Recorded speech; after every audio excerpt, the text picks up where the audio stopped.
Benjamin Netanyahu is a wanted man. Judges at the International Criminal Court issuing warrants of arrest for the Israeli Prime Minister, also former Defense Minister Yoav Gallant, as well as Hamas leaders, Muhammad Deif.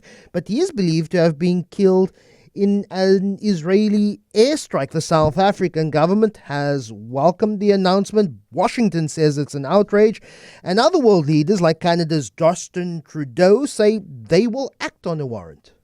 First of all, as Canada has always said, it's really important that everyone abide by international law. This is something we've been calling on from the beginning of the conflict. We are one of the founding members of the International Criminal Court, the International Court of Justice. We stand up for international law, and we will abide by all the regulations and rulings of the international courts. This is just who we are as Canadians. Joining me now on the line from The Hague is Janet Anderson, founder of the Justice Connection and journalist and analyst at the ICJ, as well as the International Criminal Court. Thanks so much for your time, Janet.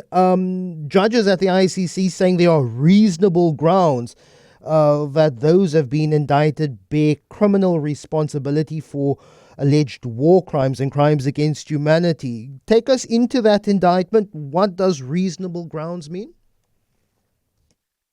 First of all, I want to apologise on behalf of The Hague for having too many courts. I mean, we've got the International Criminal Court, this one, but you in South Africa have been dealing with the International Court of Justice, which is just down the road and a completely different court.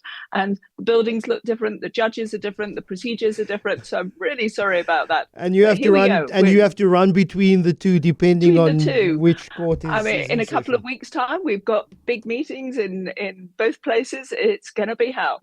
But reasonable grounds, I mean, it's the lowest possible assessment that you can have. It says, look, the judges are given a number of decisions. The first one is to say, look, we've got jurisdiction because Palestine's a member of the court. Whether you like it or not, Palestine's a member, they referred it, we have jurisdiction. The Israelis completely disagree with that.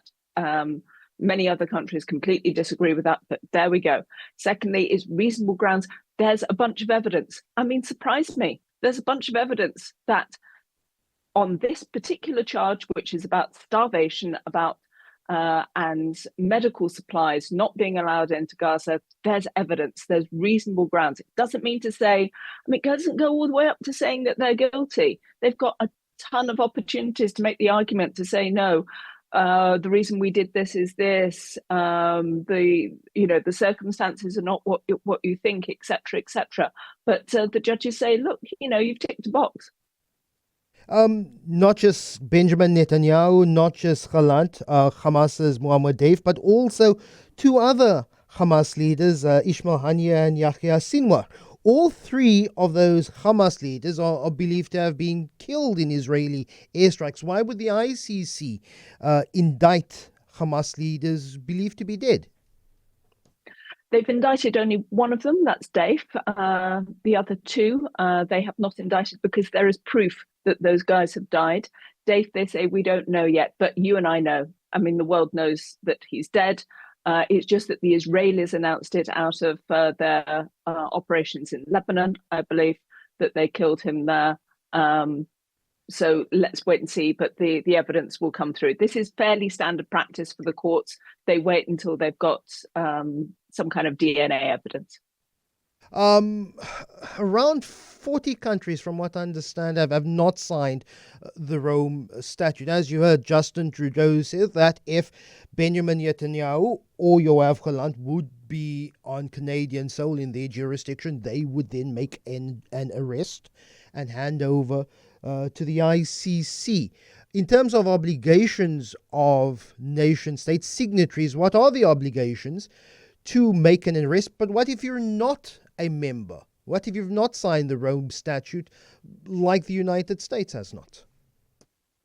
Okay, well, let's look at the obligations of members. I mean, you're a South African. You can tell me, were you obliged to arrest Putin when he was potentially coming to visit? Were you obliged to arrest Bashir when he was visiting? That was the former president of Sudan. I mean, that's the kind of stuff that's been through the courts. We know what the obligations are. Slightly underneath that, I think, are some questions that we will be asking. Will anybody meet Netanyahu? Will this decision that there is sufficient evidence, for reasonable grounds to believe, mean that there's some kind of stop to weapon supplies? Those are going to be some of the issues that we journalists, and I think a lot of the rest of the world, are going to be asking. Now, for those who are not members, and remember who's not member: United States, Russia, China, 3 permanent members of the Security Council, India, hugely important country. These are not members. They can do whatever they want, but that stigma follows you, doesn't it? I mean, can you imagine the headlines each time Netanyahu is flitting to some parts of the world, and there'll always be questions of where is his plane and is it flying over the territory and what might happen if so, and it will always be, suspected war criminal will be there. And then when the next stage goes through, accused war criminal. At the moment, he's just a suspect. Yeah. But in the case of the United States, they have in the past endorsed the indictment against Vladimir Putin on alleged war crimes and the rendition of children, Ukrainian children. They've endorsed that, and they say, yes, we will support the arrest by a country. But in the case of Israel being a close ally of the United States, they then say, well, we would not action and we would not endorse an arrest warrant. Yeah, I mean, that's the reality of the politics of the situation, isn't it? Under Biden, this president, the US has been relatively supportive of the ICC, partly because they got going on Ukraine, and because they see them as a useful tool. I mean, it's about national interest, isn't it?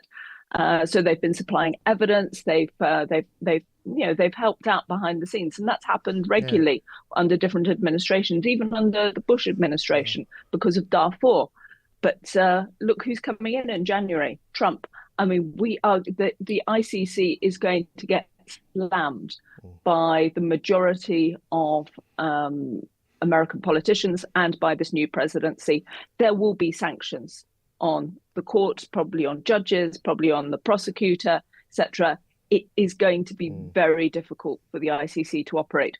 What is the rest of the world, who are members, going to do? What's South Africa going to do? What are the countries like the Netherlands, the host state, going to do in order to protect this court? That's where there's going to be a lot more to be looking at. It is about backing and entrenching what we are told is a rules-based order. And if the rules are member states, signatories to the Rome Statute, you have an obligation to make an arrest. If countries who are not making the arrest and there are signatories to the Rome Statute, that then is a hit to what we call the rules-based order. But just last question, Joanna, has there ever been a case where a indictment has been withdrawn or been dropped simply because they've never been able to action an arrest?